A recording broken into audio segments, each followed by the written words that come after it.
संपूर्ण गाव साखर झोपेमध्ये असताना निसर्गानं मोठा घाला घातला, ढगफुटी झाली आणि यामध्ये घरासह अख्खा संसार हा पाण्यात बुडून गेला। राज्याला सध्या मुसळधार पावसाचा तडाखा बसत आहे। एकीकडे गणेशोत्सवाचा उत्साह शिगेला पोहोचलेला असतानाच दुसरीकडे पावसामुळे नागरिकांची चांगलीच तारांबळ उडाली आहे।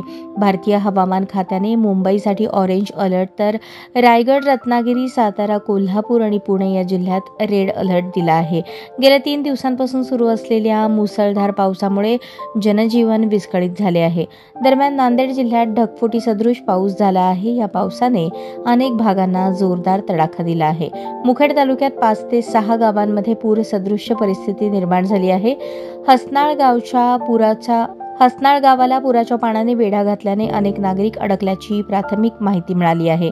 नागरिकांना बाहेर काढण्यासाठी एनडीआरएफची टीम घटनास्थळी रवाना झाली आहे। सध्या रेस्क्यू ऑपरेशन सुरू आहे। हसनाळ येथे ढगफुटी सदृश पाऊस झाला आहे। संपूर्ण गाव पाण्याखाली गेले असून घर संसार पाण्यात बुडाला आहे।